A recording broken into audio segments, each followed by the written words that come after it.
Olá, queridos amigos, que satisfação cumprimentá-lo mais uma vez aqui no programa Bíblia Fácil. Nós estamos dentro do pátio do santuário. Nós construímos aqui nos estúdios da Novo Tempo, tentamos reproduzir parte daquilo que era o santuário terrestre. Por quê? Porque a partir de agora começa uma nova temporada do programa Bíblia Fácil e a nossa temática será o santuário. Eu quero convidar você a tomar a sua Bíblia e a participar conosco. Santuário, pastor, esse tema é importante na Bíblia. O que nós temos para aprender sobre o santuário? Bom, eu queria dar para você alguns motivos. Na realidade, eu queria dar 4 motivos para você. Por que estudar o tema do santuário? Ele é relevante na Bíblia? Claro que é. O primeiro motivo para estudar o santuário é que o santuário era o centro do pensamento dos escritores bíblicos. Ou seja, quando a Bíblia foi escrita, a mente dos escritores estava voltada para o santuário. Mas por que voltada para o santuário? Porque o santuário é como se fosse uma espinha dorsal de toda a Bíblia. Pegue, por exemplo, o Pentateuco, os primeiros 5 livros de Moisés. 45 capítulos no Pentateuco fala sobre o santuário. Pegue os livros dos profetas, tirando Moisés, os outros escritores do Antigo Testamento, mais 45 capítulos falam do santuário. Pegue os salmos da sua Bíblia. Sabe o que eram esses salmos? Eram os hinos, as músicas que os levitas cantavam no santuário. Pegue, por exemplo, o Evangelho de João. Você vai perceber que o Evangelho de João foi sistematizado de acordo com as festas judaicas. Olhe para as epístolas de Paulo. As epístolas vão apresentar Jesus como oferta, sacerdote e sumo sacerdote. Olhe para o Apocalipse. Ele está dividido em 7 cenas e cada uma dessas cenas começa no santuário celestial. Então, o primeiro motivo para estudarmos o santuário é que o santuário era o centro do pensamento dos escritores bíblicos. Mas eu tenho um outro motivo. Qual é o segundo motivo? A vida do povo de Israel estava centralizada no santuário. Sabe o que isso quer dizer? 91 dias por ano o povo de Israel passava no santuário.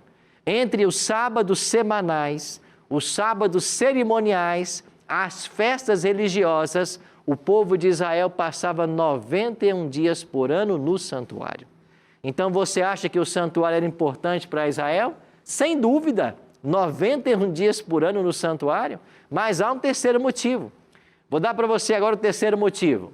Tudo o que acontecia no santuário era uma figura ou sombra das coisas celestes. O que isso significa? Significa que aquilo que acontecia no santuário apontava para o ministério de Cristo, para o sacrifício de Cristo e para a obra que Deus ainda faria por seu povo para gerações vindouras.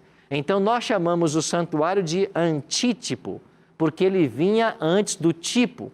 Cristo é a realidade e o santuário era uma sombra da realidade que é Cristo. Mas há um último motivo. O pecado surgiu no santuário e é no santuário que ele precisa ser resolvido. Como assim? O pecado surgiu no santuário? Sim. Você se lembra de Lúcifer, o anjo querubim cobridor? Ele estava no santuário. Se o pecado surgiu no universo, no coração de Lúcifer, quer dizer que o pecado começou no santuário. E é no santuário que ele tem que ser resolvido. Por isso, o tema é muito importante e você é muito bem-vindo. E para darmos início a esse estudo a respeito do santuário, a primeira lição, nosso primeiro tema, vai ser o santuário celestial. E a proposta desse primeiro estudo é mostrar para você que, de acordo com a palavra de Deus, há um santuário no céu. Existe um santuário no céu. Essa é a primeira proposta do nosso estudo de hoje. Mas antes de começarmos, eu queria oferecer para você este DVD aqui. E sabe o que é esse DVD?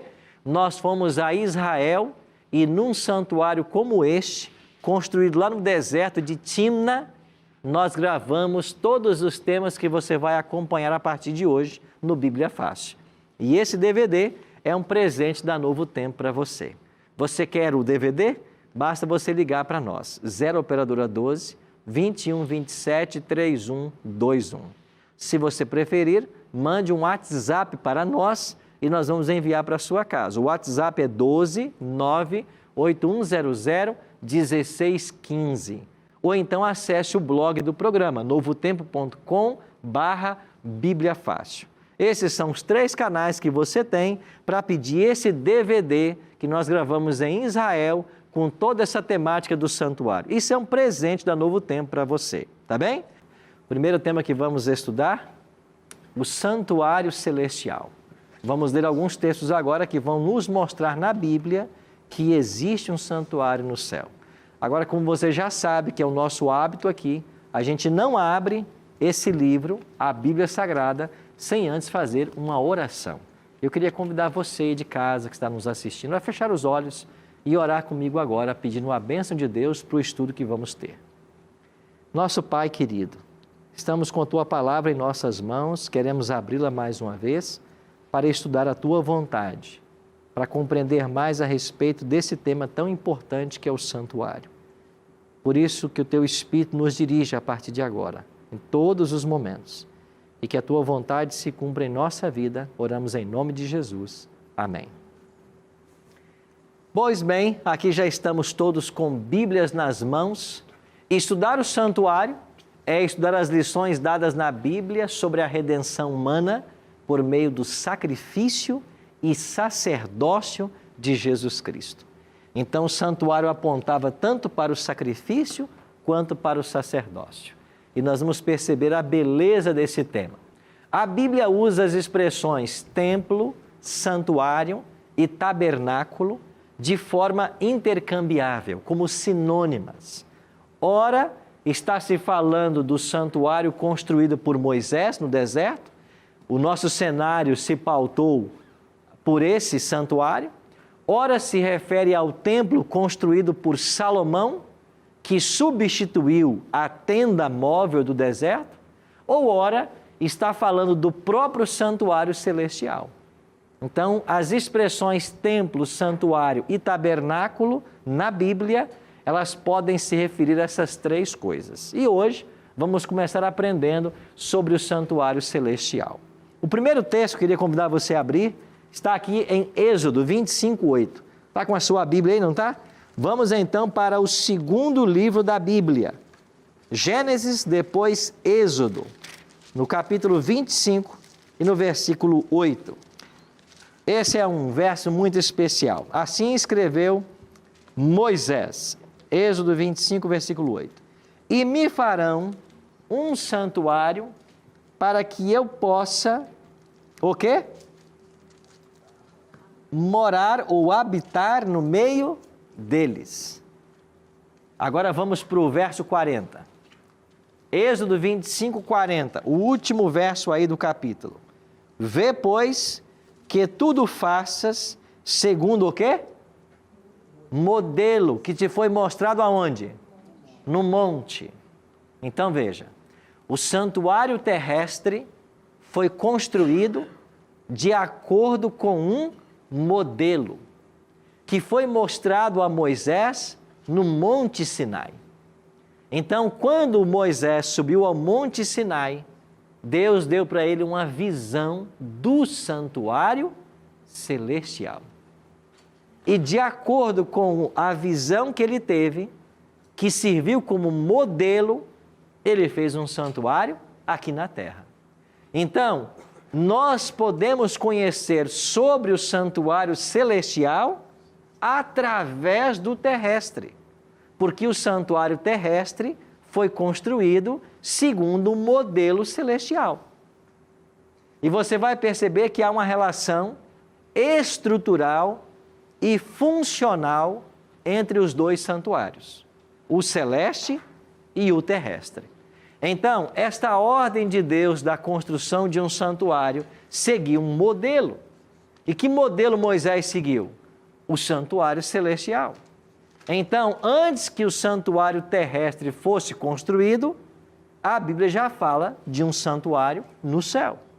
Agora, quando vamos para Apocalipse, olha o que escreveu João no capítulo 11, 19. Abriu-se então o santuário de Deus, que se acha onde? No céu. E foi vista o quê? A arca da aliança no seu santuário. E sobrevieram relâmpagos, vozes, trovões, terremoto e grande saraivada.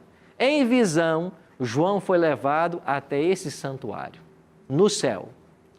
E quando João chegou lá, abriu-se o santuário, e dentro do santuário, o que João viu? A arca da aliança. Então veja, o Apocalipse prova de que há um santuário no céu. Dentro desse santuário também tem uma arca. É por isso que o terrestre tinha uma arca, porque ele foi copiado do celestial. O celestial foi modelo para ele. Um outro detalhe interessante: se sempre existia um santuário, sempre houve um santuário no céu, em algum momento esse santuário passou a ter relação com o ser humano. E quando isso começou, essa relação com o ser humano? Com a origem do pecado. Então você tem, antes do pecado, a existência do santuário no céu e pós-pecado. Só que antes do pecado, qual era a função do santuário? Pelo menos duas coisas ficam claras na Bíblia. Primeiro, o santuário servia para a morada de Deus. Olha o texto que eu vou ler com vocês agora aqui. Êxodo 15, 17. Veja, em Êxodo 25 é que você tem a ordem para que Moisés construa um santuário. Agora, 10 capítulos antes, não havia santuário terrestre. Êxodo 15, verso 17. Assim escreveu Moisés: tu o introduzirás e o plantarás no monte da tua herança, no lugar que aparelhaste, ó Senhor, para a tua habitação no santuário. Antes que a ordem fosse dada a Moisés: Moisés, me faça um santuário. 15 capítulos antes, Moisés já escreveu: o Senhor aparelhou, o Senhor construiu um santuário para a tua habitação. Então, o santuário servia para a habitação de Deus. Esse era um propósito. Mas há um segundo propósito. E esse segundo propósito é um local de adoração. Olha o que diz o Salmo 134, nos versos 1 e 2. Bendizei ao Senhor vós todos, servos do Senhor, que assistis na casa do Senhor, nas horas da noite. Erguei as mãos para o santuário e bendizei ao Senhor. O santuário era um local de adoração. Eu tenho outro verso da Bíblia, que é no Salmo 150, verso 1. Aleluia! Louvai a Deus no seu santuário. Louvai no firmamento, obra do seu poder. Então vamos voltar aqui ao meu gráfico. Antes da existência do pecado no universo, já havia um santuário. E quais eram as funções desse santuário? Litúrgicas. Deus habitava no santuário e no santuário ele era adorado. Então, antes de haver pecado no universo, o santuário tinha uma função litúrgica. Deus aí morava e aí ele era adorado. Por quem? Por todos os seres que ele criou. Os anjos, os querubins, os serafins e outros mais. Agora, em nosso universo, em algum momento, surgiu o pecado. Você tem na Bíblia 2 capítulos que falam de forma clara sobre a origem do pecado no universo. Usando o rei de Tiro como uma figura para Satanás, olha o que escreveu primeiro o profeta Isaías, no capítulo 14, versos 12 em diante. Como caíste do céu, ó estrela da manhã, filho da alva? Como foste lançado por terra, tu que debilitavas as nações? Tu dizias no teu coração: eu subirei ao céu, acima das estrelas de Deus exaltarei o meu trono, e no monte da congregação me assentarei. Nas extremidades do norte, subirei acima das mais altas nuvens e serei semelhante a quem? Ao Altíssimo. Sabe, o rei de Tiro, nessa profecia, ele está tipificando o anjo Lúcifer, que disse no seu coração: eu subirei aos céus, acima das estrelas de Deus eu vou exaltar o meu trono e eu serei semelhante ao Altíssimo. A criatura quis ser maior que o Criador. Aqui nós temos a gênese do pecado no universo. E ela começa onde? No coração de um anjo. O outro profeta que nos ajuda a entender esse tema é Ezequiel. E Ezequiel diz assim, Ezequiel 28. Tu eras querubim da guarda ungido. Preste atenção nessa expressão. Querubim da guarda ungido. Tu eras sobre Satanás. Te estabeleci. Permanecias no Monte Santo de Deus. Na Bíblia, Monte Santo de Deus é uma alusão ao santuário. Lá permanecia Lúcifer, no Monte Santo de Deus. No brilho das pedras andavas. Perfeito eras nos teus caminhos desde o dia em que foste criado. Ele é uma criatura. Até que se achou iniquidade em ti. Na multiplicação do teu comércio, se encheu o teu interior de violência e pecaste. Surgimento do pecado. Pelo qual te lancei profanado fora do monte de Deus e te farei perecer, ó querubim da guarda, em meio ao brilho das pedras. Elevou-se o teu coração por causa da tua formosura, corrompeste a tua sabedoria por causa do teu resplendor, lancei-te por terra, diante dos reis te pus para que te contemplem. Aqui você tem a origem do pecado no universo e ela surge no coração de um querubim cobridor. Sabe o que significa essa expressão querubim cobridor? Você se lembra da Arca da Aliança? Onde havia 2 querubins de ouro sobre ela esculpidos? Pois Lúcifer tinha uma dessas funções. O anjo querubim cobridor. Ou seja, ele estava na presença do próprio Deus. E de maneira irrazoável e ilógica, o pecado surge. Como que você explica o mal surgindo no coração de um ser santo? Como que você explica o pecado num universo que era pleno de harmonia e felicidade? Não dá para explicar. Porque o pecado, em última instância, ele sempre será irrazoável e ilógico.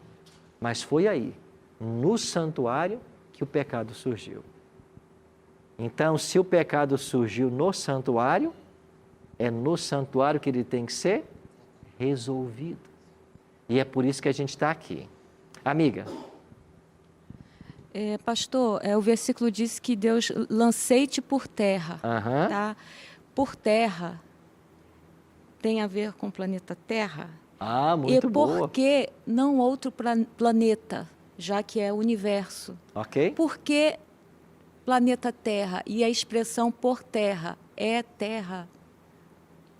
Quando terminamos o primeiro bloco, nós tínhamos uma pergunta que a Simone fez, né, Simone? A pergunta foi, esse anjo, Satanás, foi expulso, lançado por terra. O que significa isso? Para essa terra, não podia ter ido para outro planeta? Simone, Satanás, ao ser expulso do céu, olha o que diz o texto de Apocalipse, capítulo 12. Esse texto é chave para a compreensão desse assunto. Apocalipse, capítulo 12, fala a respeito dessa batalha cósmica que aconteceu lá no céu. E eu vou voltar depois a esse texto também. Apocalipse, capítulo 12, verso 7. Houve peleja no céu. Miguel e seus anjos pelejaram contra o dragão. Também pelejaram o dragão e seus anjos. Miguel é Cristo e o dragão é Satanás. Verso 8. Todavia não prevaleceram, nem mais se achou no céu o lugar deles. Verso 9. E foi expulso o grande dragão, a antiga serpente, que se chama Diabo e Satanás, o sedutor de todo mundo. Sim, foi atirado para onde? Para a terra. E com ele os seus anjos. O diabo foi expulso do céu e Deus permitiu que esse anjo expulso pudesse tentar Adão e Eva quando o homem foi criado. Nós temos que entender que essa expulsão, ela foi anterior à criação do planeta. Agora, o diabo não teve êxito em nenhum outro planeta do sistema, com nenhuma outra criatura de Deus, a não ser no nosso planeta. Mas na semana que vem, nós vamos entender como que essa briga cósmica afetou o planeta Terra.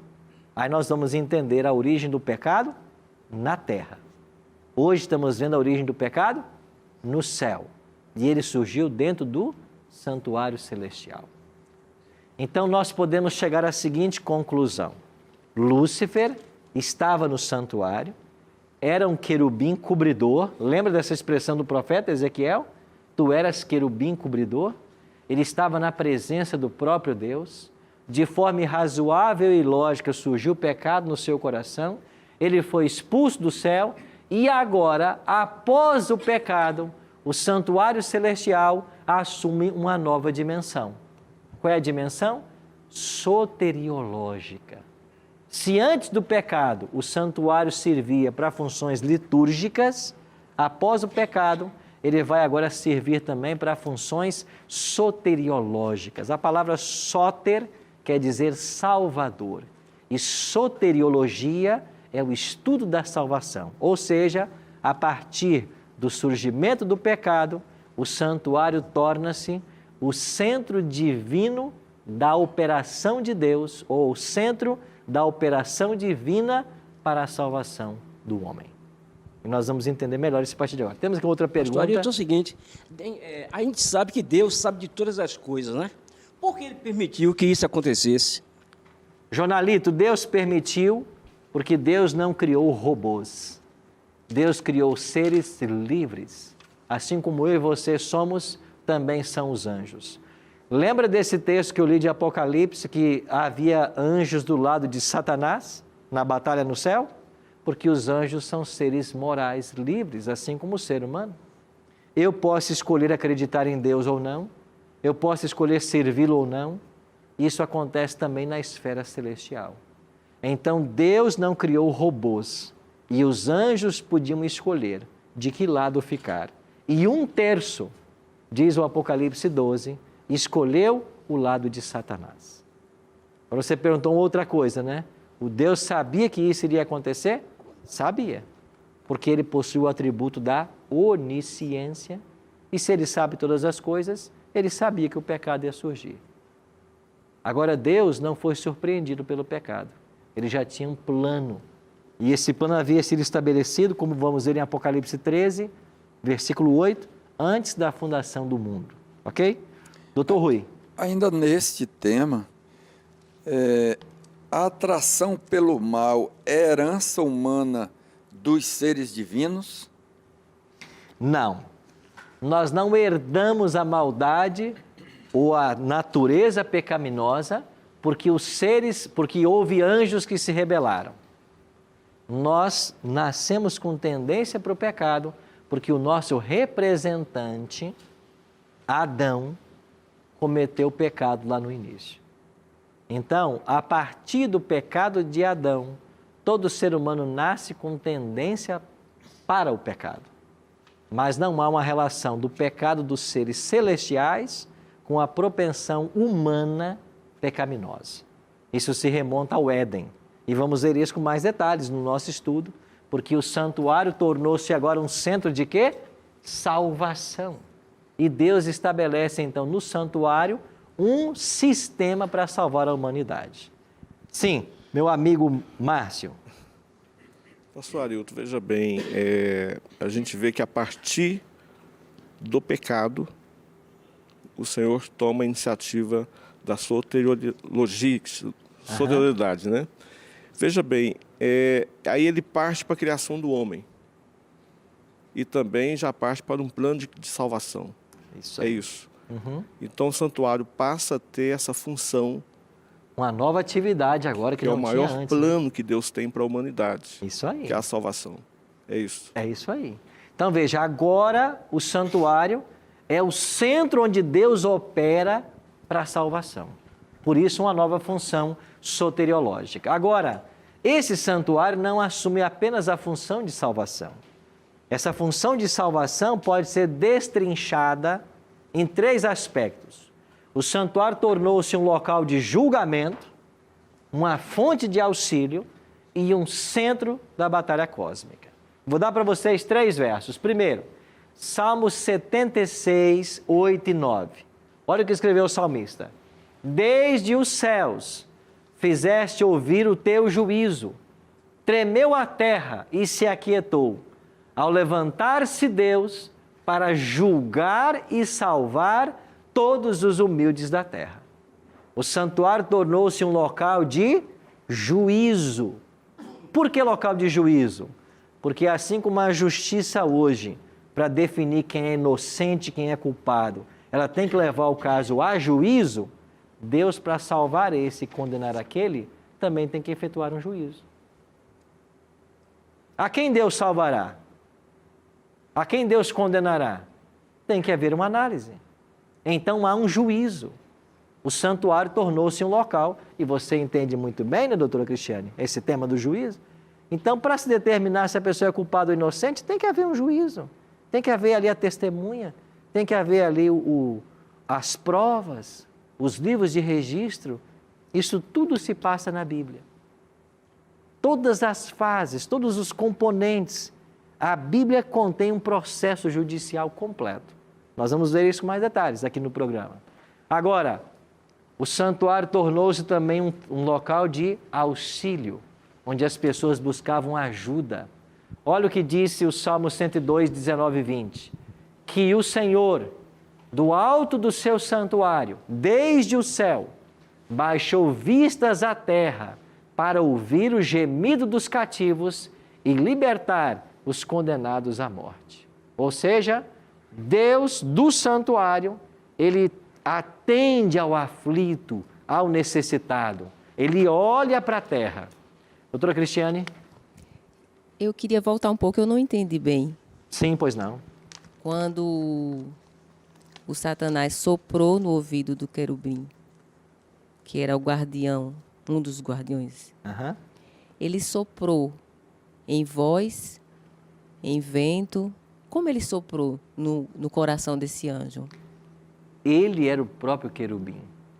Então, no santuário, em cima da Arca da Aliança, haviam 2 querubins, esculpidos de ouro. Se o santuário terrestre está copiando um modelo celestial, quer dizer que lá, junto ao trono de Deus, haviam 2 anjos mais próximos à administração do universo. E um destes era Lúcifer. E no coração dele surgiu a rebelião contra Deus, de uma forma que a gente não pode explicar. E esta rebelião alcançou 1/3 parte dos anjos de Deus. Apocalipse 12 diz que a serpente, ou o dragão, com a sua cauda, ela arrastou 1/3 parte das estrelas dos céus. Eu acho que é Apocalipse 12, 3 o verso. E lá em Apocalipse 1, 20, diz que estrelas são anjos. Ou seja, o diabo enganou 1/3 dos anjos que havia no céu. E estes foram expulsos na sua rebelião, que nós lemos no capítulo 12, verso 7 em diante. Ok? E, finalmente, o santuário tornou-se um centro do conflito cósmico. E quando nós chegamos no livro de Jó, olha o que escreveu Jó no capítulo 2, verso 1. Num dia em que os filhos de Deus vieram apresentar-se perante o Senhor, veio também quem? Satanás entre eles, apresentar-se perante o Senhor. Sabe o que está acontecendo aqui? Houve um dia que Deus fez um concílio no santuário celestial. E os representantes de todos os mundos foram à presença de Deus, chamado nesse texto, filhos de Deus. E quem é que foi lá também? O diabo. Isso aqui é um evento pós-pecado. Já havia acontecido o pecado de Adão e Eva. E ele foi lá como um representante do planeta Terra. Quem era o representante original da humanidade? Adão. Mas quando Adão caiu em pecado, Satanás usurpou o direito, ou usurpou a função de representante desse planeta. Tanto é que Deus pergunta assim para ele: de onde você vem, Satanás? E ele: eu venho de rodear a terra e passear por ela. Ele havia introduzido o pecado em nosso planeta. Isso quer dizer que o santuário recebe os seres celestiais. E agora Lúcifer teve a ousadia de lá comparecer como um representante, claro que por usurpação, da humanidade. Então o santuário tornou-se também um centro de conflito cósmico. E em Daniel capítulo 7, isso fica muito claro.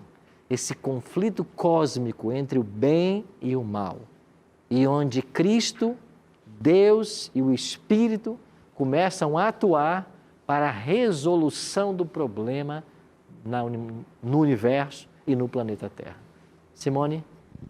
Pastor, esse versículo sempre me intrigou muito. No dia em que os filhos de Deus vieram apresentar-se, esses filhos de Deus eram os representantes, como o pastor falou, de outros planetas. Seres criados por Deus, Outros não planetas. Caídos. Sim. Certo?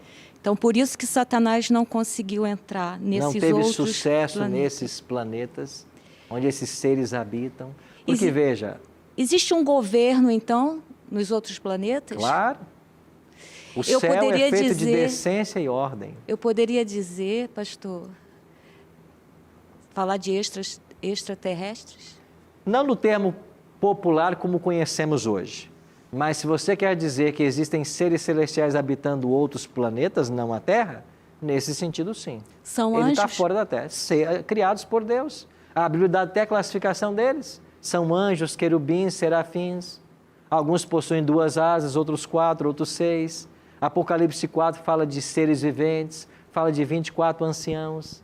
O universo está repleto da criação de Deus. Nós somos uma partícula apenas nesse universo chamado planeta Terra. Um planeta de um sistema, de uma criação infindável de Deus. E aonde está o centro de todo o governo de Deus no universo? Santuário. É do santuário, da habitação dele, que Deus governa o universo. Aí eu pergunto para você, é interessante estudar o tema ou não? Não é interessante saber que há um santuário no céu? Deus mora lá, Deus lá é adorado.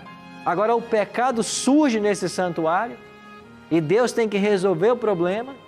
Ele expulsa o anjo rebelde junto com os seus adeptos. E agora, Deus, o santuário passa a ser um local também de salvação, de redenção.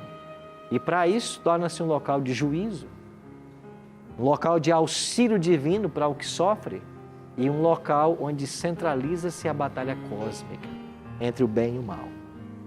Então entenda, o mal, o pecado surgiu no universo, no santuário.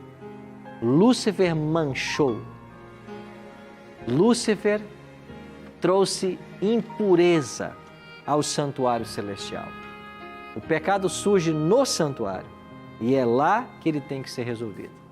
Agora, vou deixar uma pergunta para vocês hoje aqui. E qual é a pergunta? E o ser humano? Como é que ele foi envolvido nessa história? Porque nós estamos falando até agora de santuário celestial. É o céu. Deus, a sua criação. Como que o ser humano foi envolvido? Bom, em nosso próximo estudo, nós vamos entender como que o mal, o pecado que surgiu no céu, veio parar no nosso planeta. E como que eu e você, querendo ou não, estamos envolvidos num grande conflito cósmico. Esse é o tema de semana que vem, do próximo programa. Por hoje, eu queria dizer para você de que o santuário sempre existiu. O terrestre foi copiado do celestial.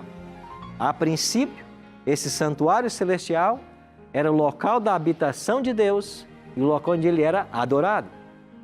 o centro de governo do universo.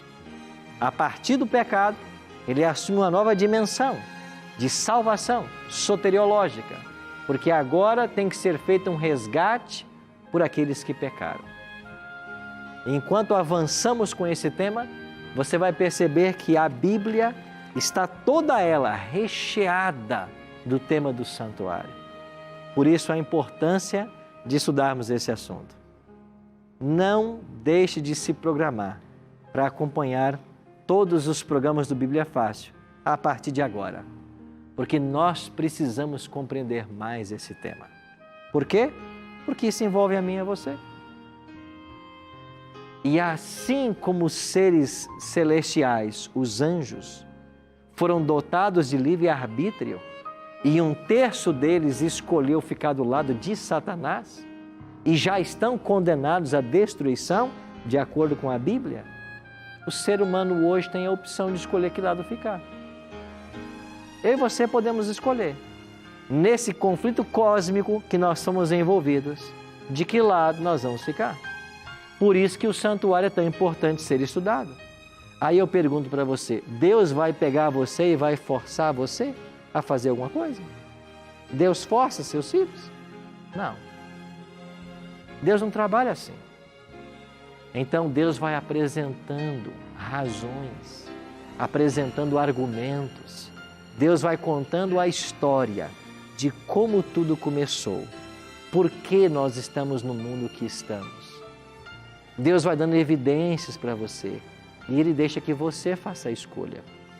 É por isso que a palavra de Deus é clara em dizer assim: eis que põe diante de ti a vida e a morte. Escolhe, pois, a vida para que vivas.